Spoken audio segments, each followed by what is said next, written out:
to the Green Perspective on zombie survival with Snarkfish and Riveted. And we're coming here to you Live, not dying. and not undead. So, we've done a lot of different videos recently, and Gee. we've really been trying to refine the experience for you, the viewer.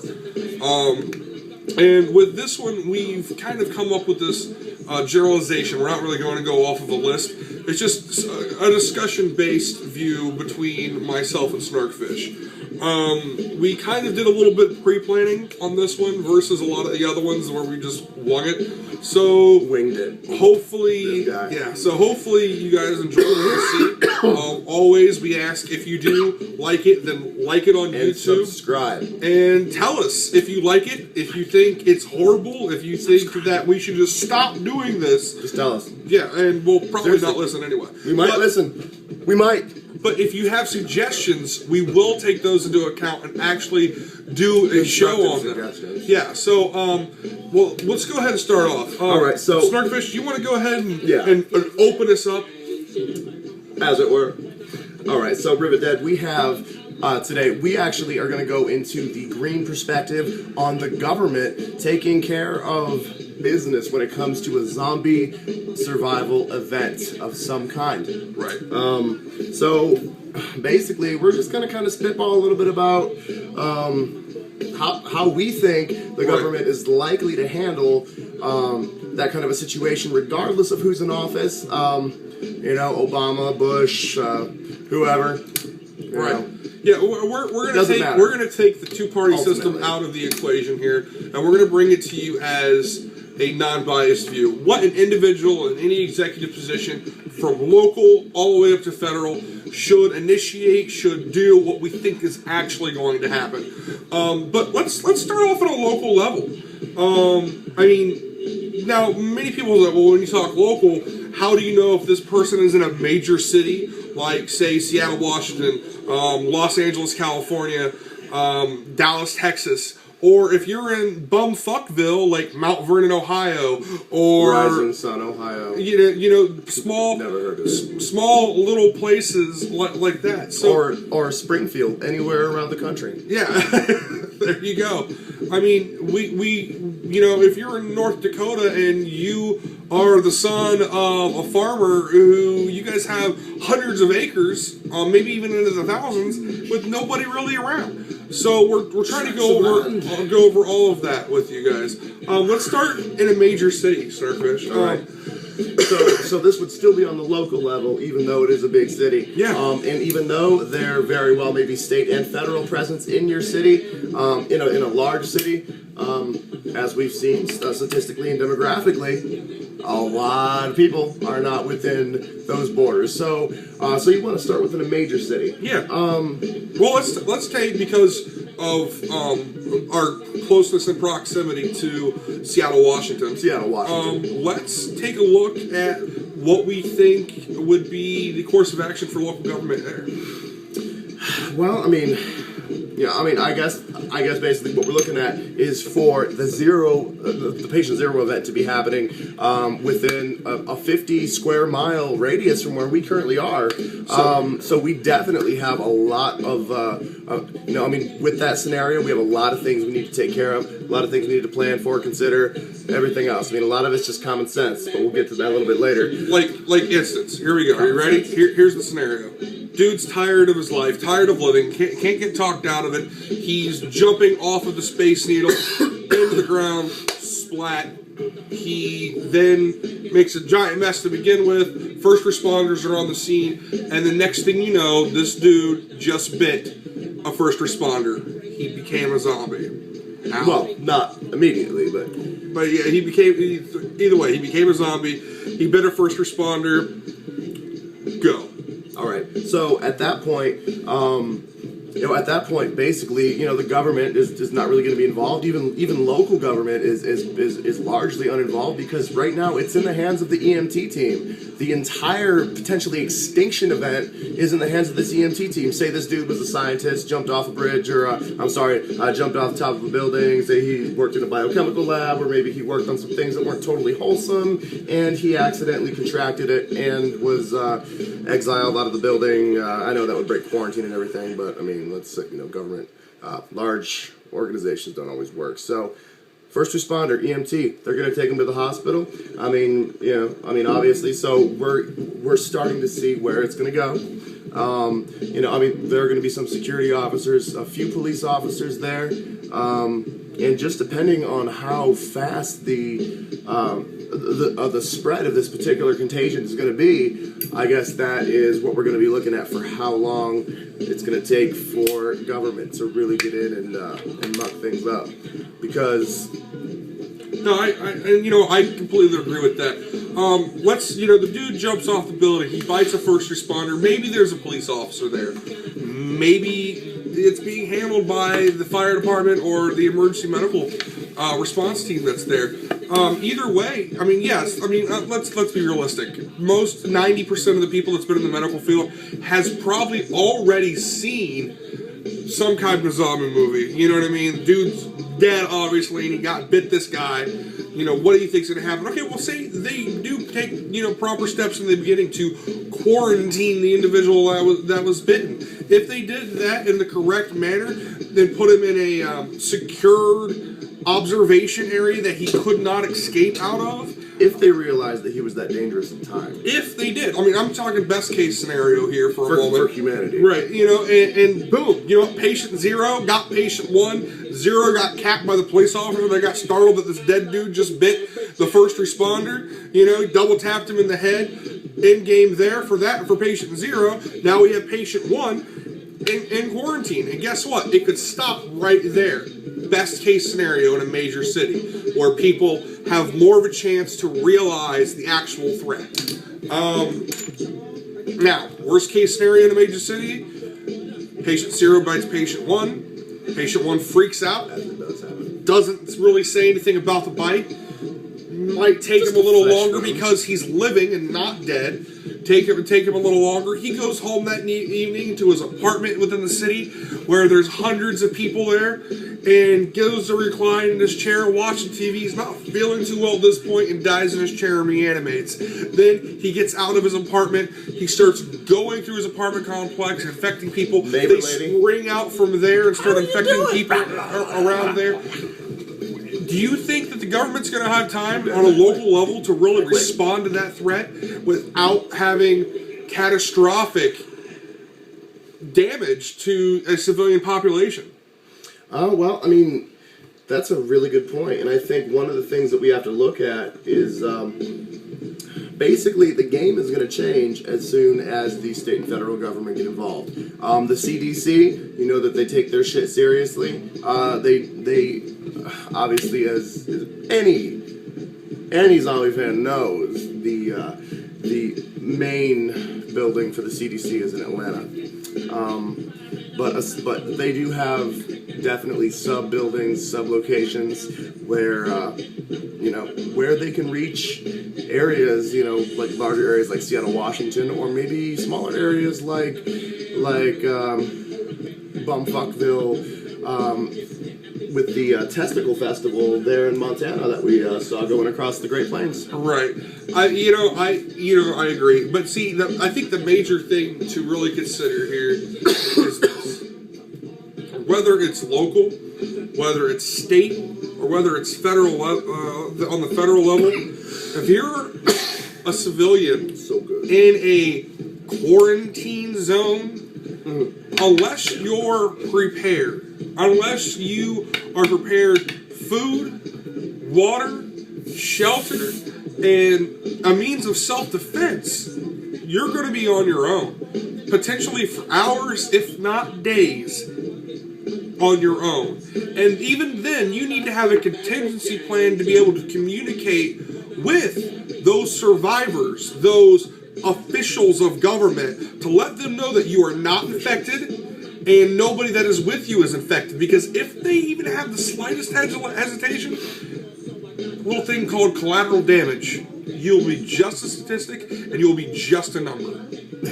If humanity's lucky enough to get that far, creating statistics for this.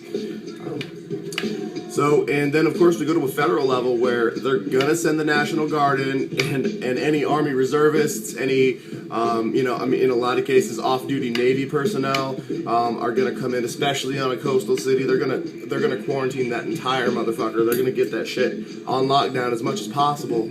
But just due to human error, as I believe we've often seen, not just in movies and everything, but just in everyday life, I think human error is going to be the thing that gets a soldier bit, and and eventually, maybe he'll be an upright individual and be like, "Oh my God, I got bitten. Maybe this is bad." Right. Or, let's be realistic. Do you want to put your life in the hands of somebody else with a gun that could potentially see you as a threat for biting them and infecting them?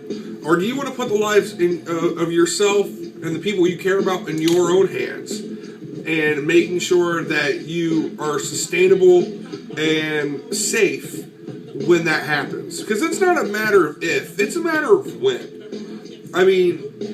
People have been talking about zombie apocalypse either on a theoretical or, in their mind, an actual perspective of it already happening. But it's inevitable.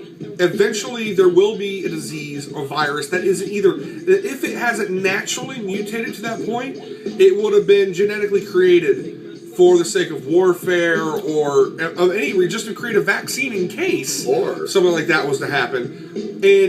And if that is the case, and if that is the scenario for it's going to get leaked. It's going to get out there, and it's going to happen somewhere in the world.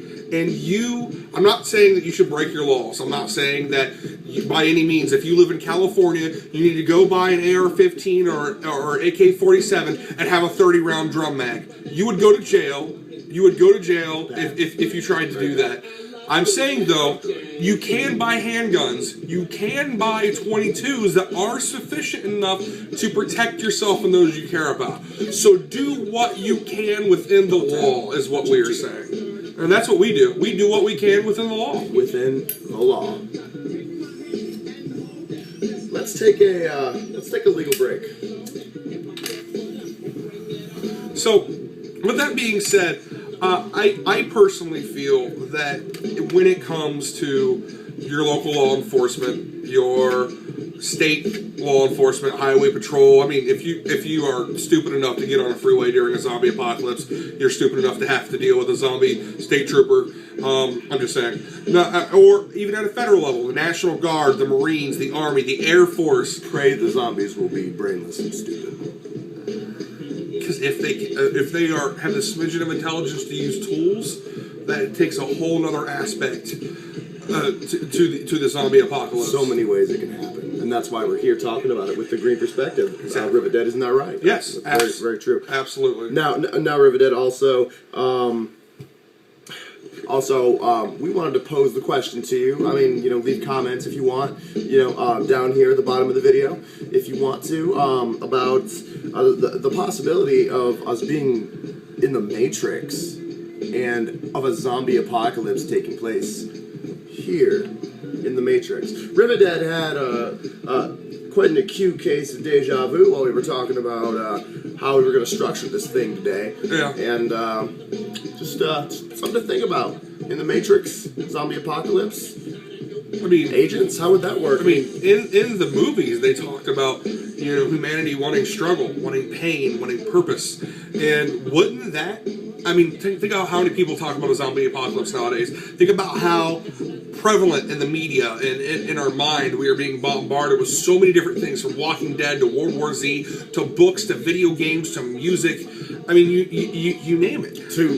To web media like this. Exactly. So what if this was the Matrix and the computers eventually decided to go give them what they crave? They could restart the Matrix, do a little reboot themselves. And I'm not talking about, it wouldn't really hurt them if you became a zombie, because guess what? Brain activity still happens. A little bit. And, you know, they're just using, I mean, especially if you're getting near your end of your life cycle and their little meat tube they have you in, what if you all of a sudden get bit? You become a zombie. Guess what? Congratulations, you're now fucking, you know, patient zero. Right then and there, they just coded into you. Excellent. Exactly. Excellent. Just an idea, you know, a little nerdy sidestep if we were in the Matrix. So, down there. Anyway, moving along. All right, we have our next governmental topic having to do with our overall topic of government response in a zombie survival event, zombie extinction event. Let's hope it doesn't come to that. But you gotta prepare, right? Right. So, for example, say during the zombie, apocalypse, during the panic and the confusion, say your brother, sister, boyfriend, girlfriend, whatever, wife, cousin, aunt, uncle, gets their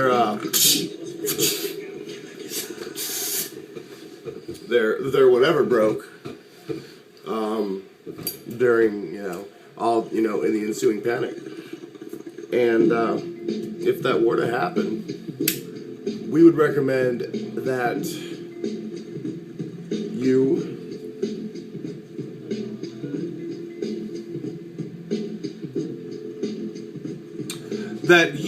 go ahead and know how to take care of them, or you understand that triaging in such a way for you to realize it's either safe to protect them and keep them alive, or you have to know when to cut your losses. And sometimes it's a harsh thing to say, especially when it comes to close friends or family and those loved ones, because you don't want them to die, you don't want them to end up becoming a zombie, you don't want any of that for them. You want to be able to take care of them, but. So in that kind of situation, if they have a major break, I mean that's not something you can take care of at home, right? You got to go to the hospital, don't you? That is true.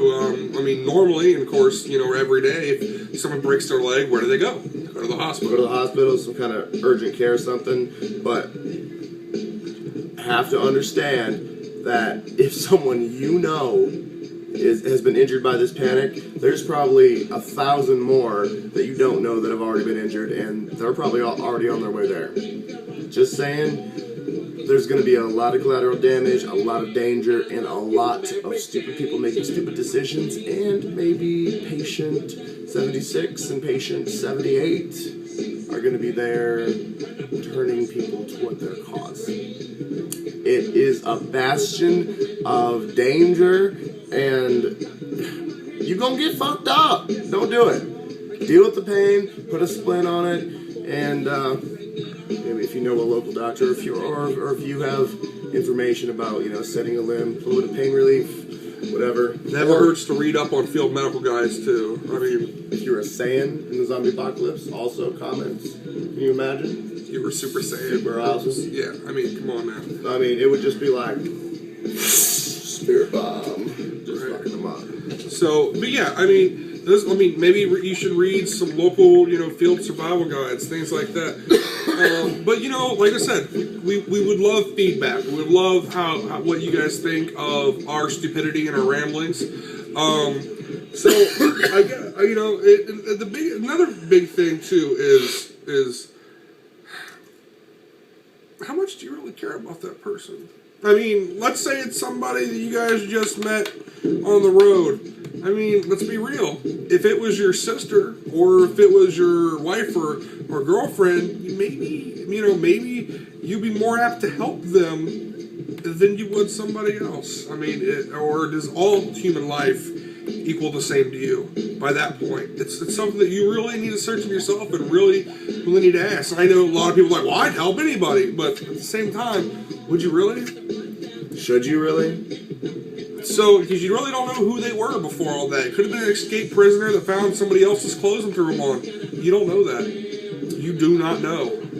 Just saying, everyone is dangerous in a zombie survival situation, and treat them accordingly. Exactly. Now I see we have one other thing on our list. Now, Now, basically, we want to know. What do we want to know, Rivet Dead? Well, I guess, are you that poor bastard that lives in Montana who absolutely has no friends? No friends, no peers. No one to hang out with and go shooting and prepare for a zombie apocalypse with? We want to know. Or, are you the complete opposite of that, which is... Or do you already have that or are you already in that position to be in the group to where you're ready and the others are ready, and they know their job within the team, they know what they're going to have to do to survive, and they're not going to put the rest of the team's lives in danger by doing stupid shit, because there's going to be a lot of dumb shit going on, a lot of distractions, and you got to stay focused. Do you guys train together for small group tactics? Do you all hoard food, clothing, and essential things that you guys are going to need? I mean, Do you at least talk about it? Yeah, I mean, come on. exactly. Do you have that zombie survival plan? Well, all these topics and more we'll go over next time. So we want to thank you for watching The Green Perspective on zombie survival with Snarkfish and Rivet Dead. Rivet Dead. And like, subscribe, comment down meow. Say hey, you hate our music? Tell us it sucks. And or if you just hate our faces, tell us our faces suck. you can handle it. Stay alive, watch out for the undead, and see you next time. Internet.